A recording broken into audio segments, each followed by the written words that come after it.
Nabi SAW, kita kembali pada pelajaran, orang yang sangat sabar menghadapi umat yang ijabah. Umat yang ijabah itu umat yang menerima dakwah.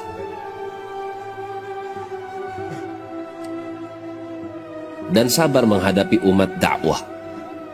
Umat dakwah itu maksudnya umat yang belum menerima dakwah, jadi perlu didakwahi. Beliau super sabar menghadapi umatnya. Ini pelajaran buat kita. Kalau pengen istiqomah jangan nanya di HP, Ustaz gimana kiat-kiat istiqomah? Jawaban saya, 1 buku mas, 2 kali pertemuan. Nggak bisa dijawab dengan singkat. Kalau mau istiqomah, kalau pengen komitmen, duduk aja di majelis ta'lim. Nanti akan terungkap, oh ternyata kiat-kiat istiqomah diantaranya ini dan itu. Diantaranya kita membaca perjalanan sirah Nabi Muhammad SAW.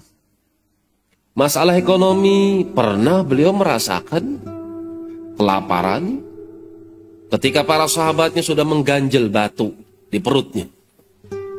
Sementara mereka para sahabat ngerasa sepertinya kita yang paling parah ya. Kita tahan lapar ini, perang Khandaq. Ternyata ketika itu Nabi menyingkapkan perutnya, kemudian mengencangkan kembali sabuknya, dan ternyata batunya bukan 1 tapi 3 batunya. Ternyata beliau lebih sabar tentunya. Pernah mengalami masalah ekonomi, masalah makanan, beliau tangguh. Ini kan pelajaran buat kita. Kita nggak punya sembako misalnya, dapat cerita Nabi kita pernah seperti ini dan seperti itu, kan ada tauladan. Nabi menghadapi problem rumah tangga, yang satu minta tambahan uang belanja, yang satu cemburu sama yang lainnya. Kita lihat bagaimana Nabi menghadapi istri-istrinya, dan ternyata beres semuanya. Kita istri satu nggak rampung-rampung, ada aja problem. Hal-hal yang kecil dianggap besar, egois. Akhirnya muncul penyakit hipertensi, diabetes. Apa sebabnya?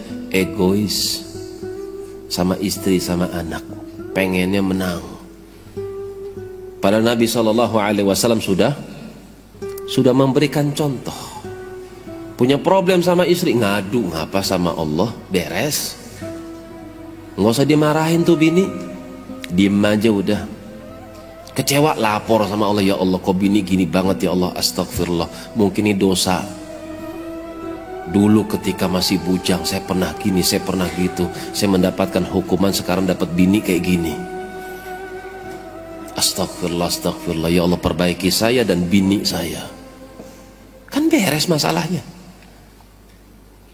Solusi diajarkan oleh Nabi SAW. Menghadapi istri, menghadapi umat, semua dicontohkan. Kiat-kiat istiqomah ada di majelis ilmu, bukan pertanyaan di WA. Falamma qama anhum Rasulullah, kita lihat bagaimana sabarnya beliau sallallahu alaihi wasallam. Qala Abu Jahal, Nabi dikeroyok sama orang Mekah. Yang ngeroyok itu bukan tukang cendol, bukan tukang dawet, tapi pemuka-pemuka, pemimpin-pemimpin. Kalau dikeroyok sama preman pasar itu gampang, beres. Paling masalah kelar seminggu, kelar beres. Lah kalau sama pemuka nggak beres-beres. Apalagi ketika para pemuka ini, para pemimpin-pemimpin Quraisy ini masih melihat Muhammad sallallahu alaihi wasallam jalan di hadapan mereka, dakwah terang-terangan, nggak takut. Itu semakin membuat mereka jengkel. Mereka membuat makar bagaimana caranya supaya orang yang satu ini bisa bungkam. Tapi beliau tidak bungkam, tenang, jalan terus meskipun musuhnya banyak. Ini kan pelajaran buat kita. Kerja di kantor, baru dapat ilmu, Nabi celananya cingkrang, pakai jubah nggak pernah melorot sampai menutup mata kaki. Latihan, angkat celananya supaya kelihatan mata kakinya. Jalan di kantornya, kelihatan kos kakinya. Mas kayak Michael Jackson, mas. Aduh, pakaian sunnah dikatakan Michael Jackson. Pakai celana hitam, kelihatan kos kakinya. Mutung. Lihat Nabi SAW, musuhnya sekampung, nggak sepabrik tapi sekampung, semekah memusuhi beliau ketika itu. Yang ikut beliau itu kelompok yang sangat kecil sekali, tapi tahan. Kenapa? Yakin. Kalau kita punya tauladan, maka kita akan menjadi kuat. Ketika kita dicaci, Nabi juga pernah dicaci. Kita pernah diolok-olok misalnya, Nabi juga pernah diolok-olok. Apakah Nabi meninggalkan agama? Tidak. Karena itu kita pun jangan meninggalkan agama. Lalu terus apa yang harus kita lakukan? Tunggu sampai datang pertolongan Allah Subhanahu wa ta'ala. Inna lanansuru rusulana walladzina amanu fil hayatid dunya wa fil akhirah. Sungguh pasti kami betul-betul akan memberikan pertolongan kepada para rasul kami. Enggak cukup para rasul, dan orang-orang yang beriman pasti akan mendapatkan pertolongan. Pertolongan di dunia, pertolongan di barzakh dengan meneguhkan hati, pertolongan di sirat dengan ketegaran kaki, dan mendapatkan taufik hidayah masuk ke dalam surga Allah. Sampai dia mengucapkan kalimat Alhamdulillah alladzi hadana lihada wa ma kunna linahtadi laula an hadana Allah. Ucapan yang pertama kali diucapkan penduduk surga, Alhamdulillah. Segala puji punya siapa? Milik Allah. Kenapa? Alladzi hadana lihada, yang telah menunjukkan kami kepada tempat ini. Wa ma kunna linahtadi, sekali-kali kami enggak akan pernah mendapatkan petunjuk laula an hadanallah, kalau bukan petunjuk dari Allah Azza wa Jalla. Tahan banting. Apa sebabnya? Kita punya tauladan. Tauladan kita Nabi Muhammad sallallahu alaihi wasallam. Musuhnya banyak, tapi tegar. Qala Abu Jahal, ini biang keroknya nih, Abu Jahal. Ya ma'syara Quraisyin, inna Muhammadan qad aba illa ma tarana min abidinin. Hai orang-orang Quraisy, sesungguhnya Muhammad sallallahu alaihi wasallam betul-betul menolak permintaan kita. Apa yang kita tawarkan orang gelem. Mau pilih harta enggak mau, kita jadikan raja enggak mau juga, mau cari cewek yang kayak gimana bentuknya enggak mau juga. Ila ma taraun, kecuali dia memilih apa yang kalian lihat. Min aibi dinina, selalu saja mengkritik agama kita. Amalan yang kita kerjakan selalu saja dikritik. Wasyatmi abaina, nggak cukup daripada apa yang kita kerjakan, bahkan bapak moyang kita pun dikritik sama dia. Apa yang dilakukan oleh bapak moyang kalian adalah keliru, mereka marah. Padahal Nabi SAW cuma meluruskan saja. 2 tambah 2, 4 bukan 5, itu mencela bukan? Enggak, itu meluruskan. Kok bisa 2 tambah 2 jadi 5? Enggak bisa. 2 tambah 2 itu 4 mas, bukan 5. Mereka tersinggung. Pokoknya 5. Subhanallah. Nabi mengajak, ala lillahi dinul khalis, ketahuilah hai kaum musyrikin, agama, amalan yang diterima sama Allah adalah amalan yang khalis, amalan yang tulus, ikhlas, hanya untuk Allah semata. Jangan kau berikan ibadah kepada selain Allah, maka Allah akan murka kepada kalian. Dia tidak akan pernah menerima amalan yang Allah disekutukan di dalamnya. Marah mereka. Tapi ini perbuatan bapak moyang kita. Awalau kanu aba'ahum, apakah bapak-bapak mereka, bapak-bapak kalian itu betul-betul berada di atas hidayah, di atas petunjuk? Fahum ala bayyinatin minhu, mereka punya petunjuk, mereka punya keterangan yang nyata bahwasanya apa yang mereka lakukan selama ini hakun. Mereka nggak punya dalil, mereka nggak punya bukti, pokoknya itu dalilnya. Wa tasfihi ahlamina, dan tidaklah Muhammad sallallahu alaihi wasallam kecuali selalu menganggap bodoh bapak moyang kita. Bapak moyang mereka beribadah kepada Allah, tapi beribadah juga kepada Hubal. Hubal itu patung yang diletakkan di dalam Ka'bah. Nabi sallallahu alaihi wasallam menerangkan jangan beribadah kepada Hubal, jangan beribadah kepada Lata yang ada di Taif, jangan beribadah kepada Uzza yang ada di Nakhlah, jangan beribadah kepada Manat seperti Bani Khuza'ah, jangan beribadah kepada arca-arca itu. Beribadahlah kalian hanya kepada Allah. Mereka marah, tersinggung, main otot bukan main akal. Wasyatmi alihatina, amalan yang kita kerjakan dihinakan. Apa yang dilakukan bapak moyang kita dikatakan bodoh. Bahkan tokoh-tokoh di antara kita, yang paling terbaik akalnya dikatakan dungu. Bahkan nggak tanggung-tanggung arca Tuhan yang kita sembah dikatakan lemah. Dia mencela Tuhan kita. Wa ini ahadallah,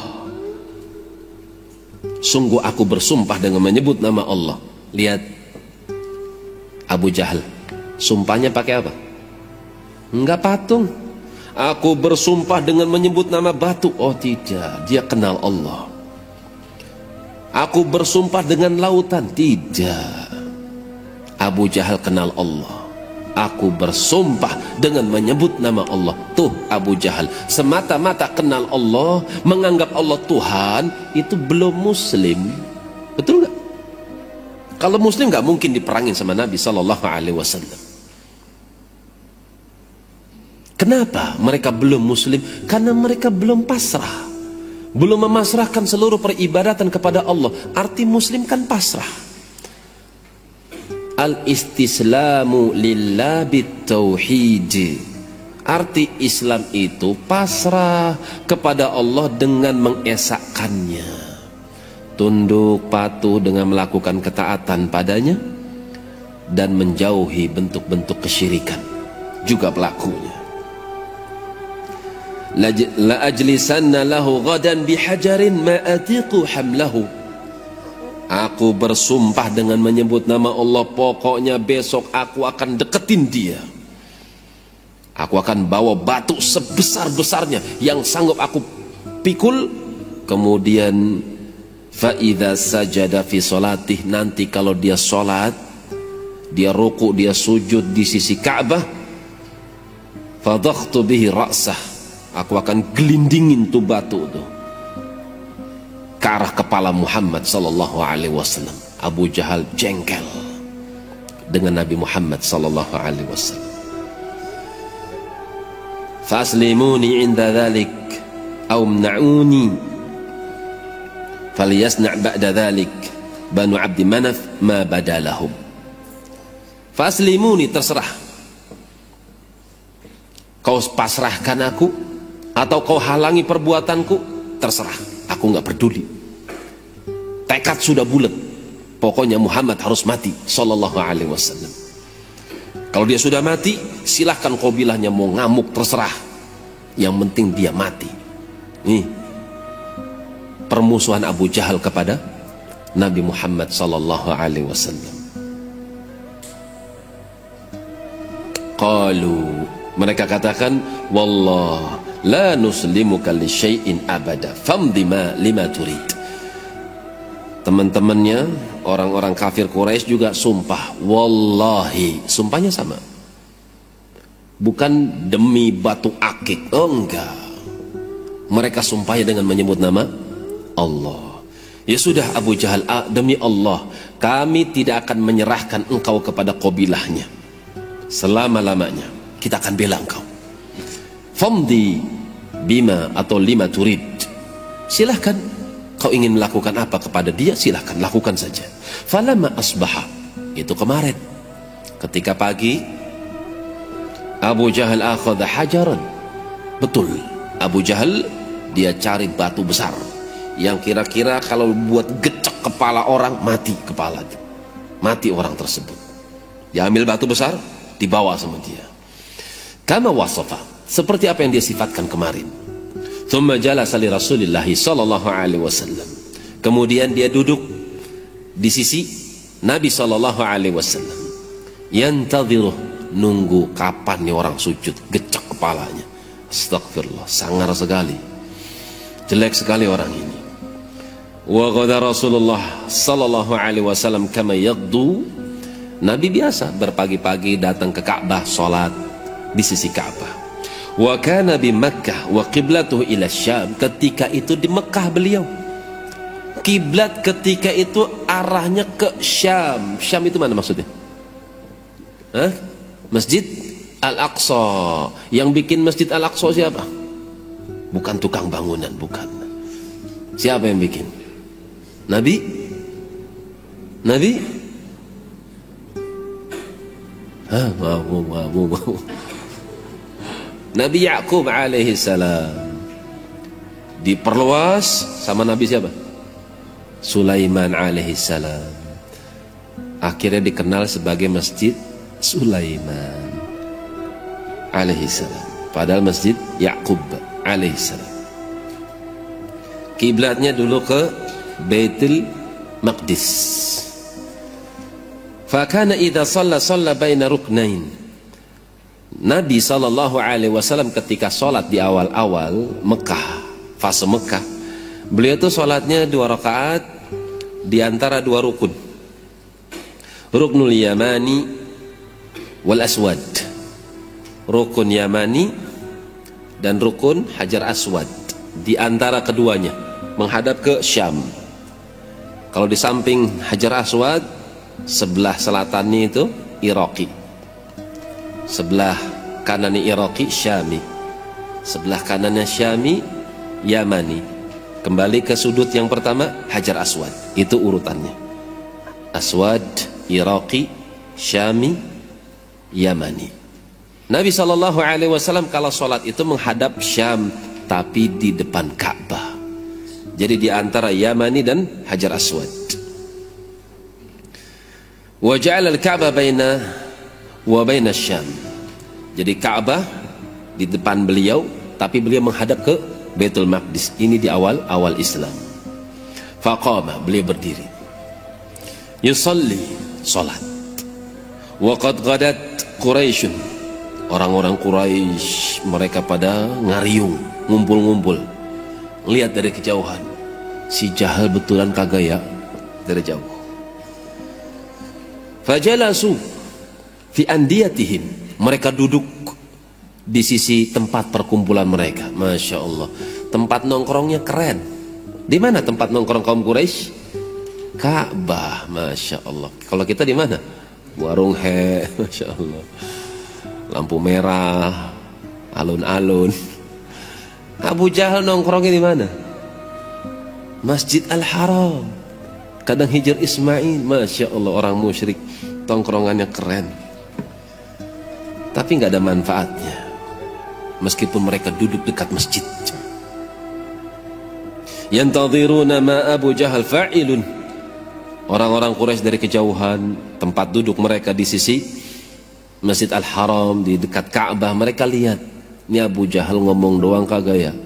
Lihat dari jauh.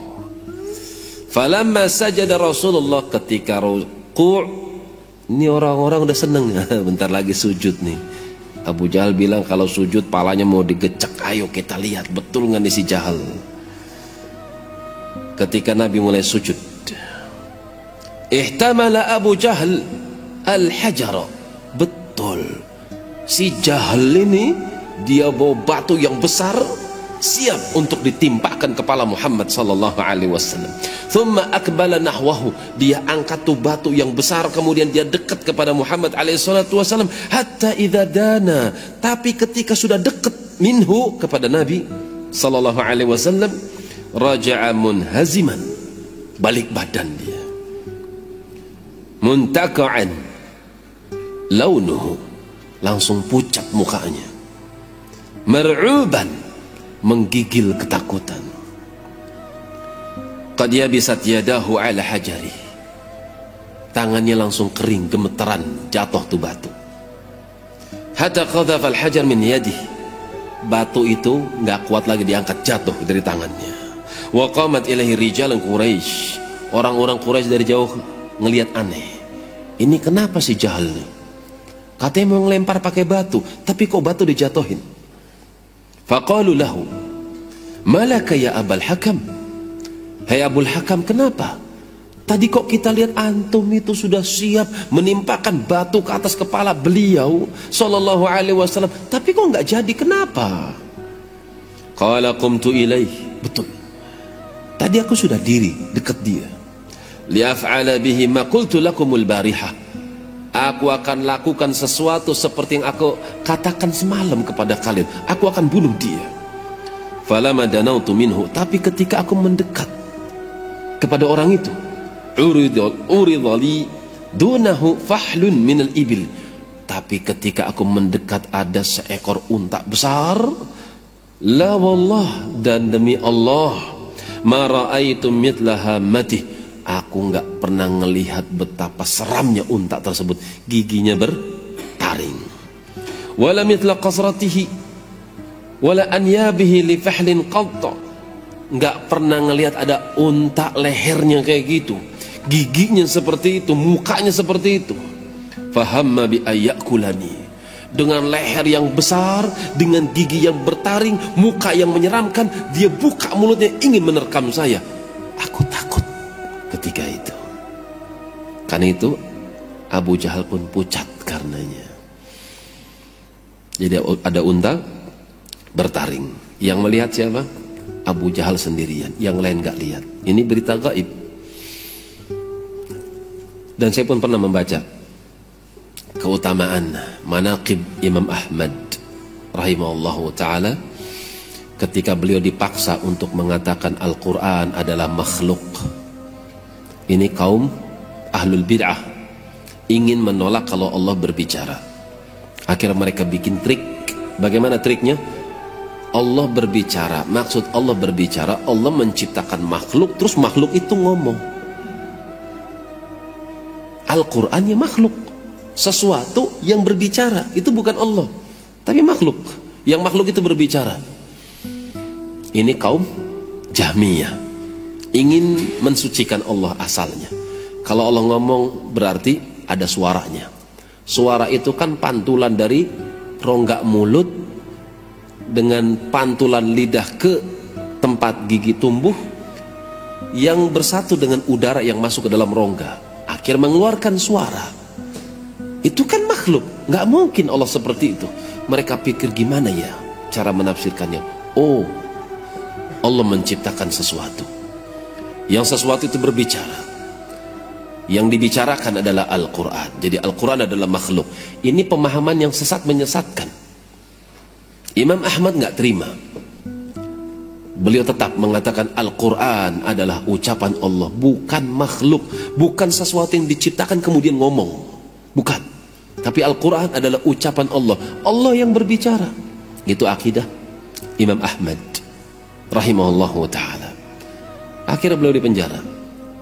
Beliau dipenjara sekian lama sampai nggak karuan rambutnya, gondrong. Rahimahullahu ta'ala. Berbagai macam cambukan. Sampai dikatakan cambukan itu memberikan bekas pada tubuh Imam Ahmad rahimahullahu ta'ala. Ketika salah seorang sipir mencambuk Ahmad ibn Hanbal, qadarallahu ma syafa'al, tali sirwalnya itu kendor.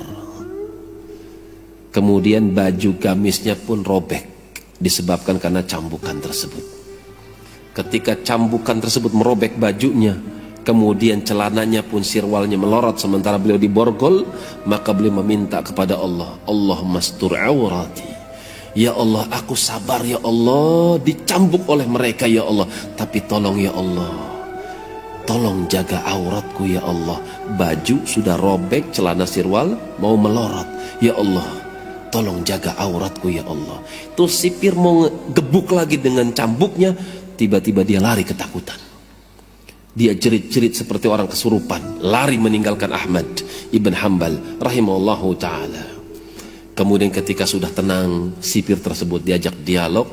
Ternyata sipir tersebut melihat ada seekor unta dengan muka yang menyeramkan, dengan gigi yang bertaring. Sama seperti unta yang ingin menerkam siapa? Abu Jahal. Lihat bagaimana karamahnya Ahmad ibn Hanbal rahimahullahu ta'ala. Taib, masuk kepada pasal berikutnya. Khabar An-Nadhr ibn al-Harith. Ini tokoh kafir juga.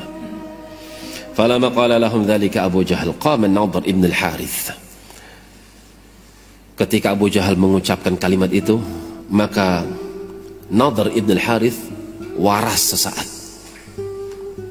Tapi setelahnya kambuh lagi. Faqala ya ma'syar Quraisy. Dia katakan, hai orang-orang Quraisy, innahu wallah qad nazala bikum amrun, sungguh demi Allah telah diturunkan sesuatu berupa perkara, ma ataitum lahu bihilatin ba'd, yang kalian nggak akan pernah bisa menolaknya. Qad kana Muhammadun fikum gulaman hadathan, sungguh Muhammad ini cuma anak muda saja sallallahu alaihi wasallam.